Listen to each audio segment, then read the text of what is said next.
See what you made me do. It's a psychological game where a person blames others for their own mistakes, shifting responsibility away from themselves. Mike burns dinner and turns to Jane. See what you made me do? If you hadn't asked me to watch the kids, this wouldn't have happened. When Jane suggests ordering takeout, Mike responds, yes, but it's not the same as a home-cooked meal. She proposes cooking together next time, but Mike counters, yes, but we never have time to cook together. The game ends with Jane feeling guilty while Mike avoids taking responsibility. This game is played to escape accountability and make others feel responsible for one's mistakes. Wooden Leg.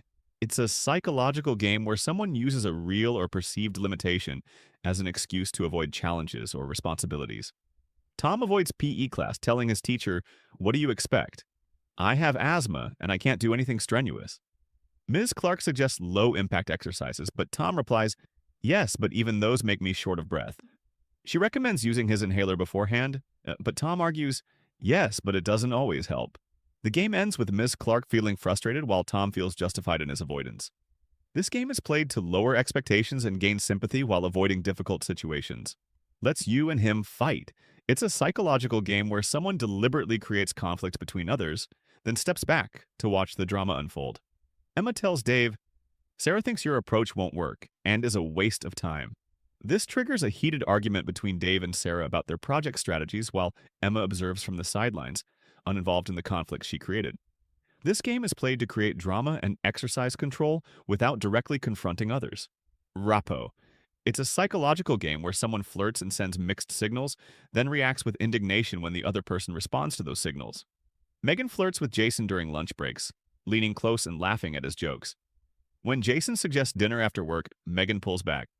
I can't believe you would suggest that. I'm not that kind of person. Jason feels embarrassed while Megan enjoys feeling both desired and morally superior. This game is played to gain attention while maintaining a position of moral superiority. Now I've got you, you son of a bitch. It's a psychological game where someone waits for a minor mistake from another person, then uses it to justify an explosive, disproportionate reaction.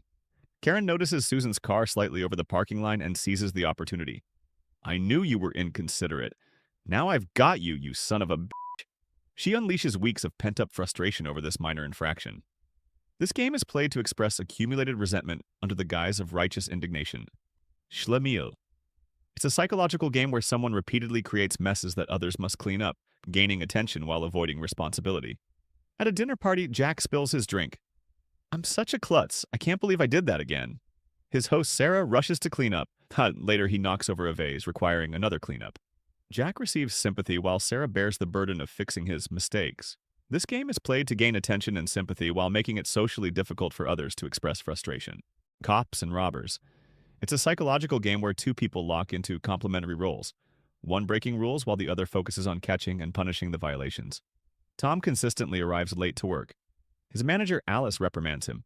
You know you can't keep showing up late. Tom apologizes only to repeat the behavior next week. Their relationship becomes defined by this cycle of rule-breaking and enforcement.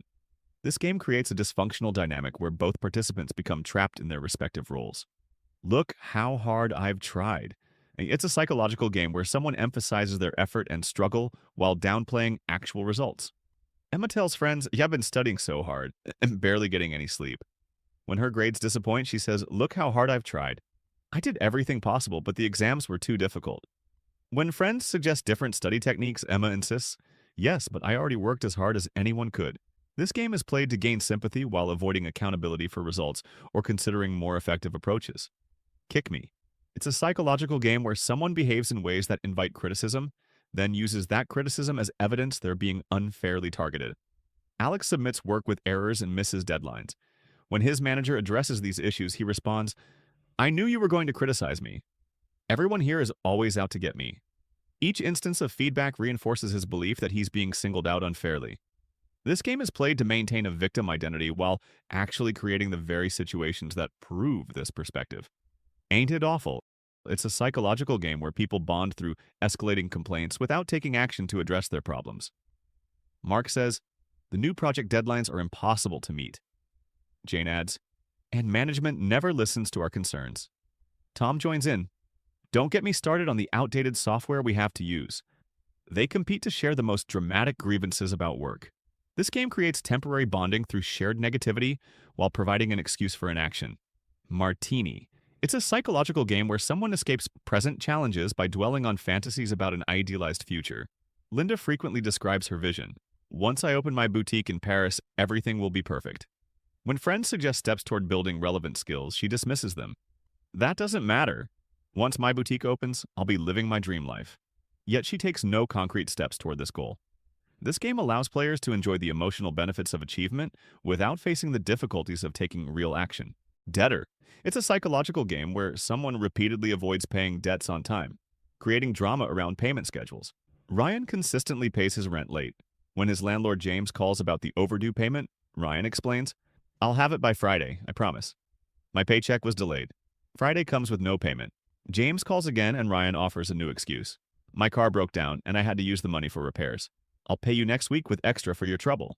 This pattern continues month after month with Ryan always having a plausible excuse. This game is played to gain psychological advantage over creditors while experiencing the thrill of evading obligations.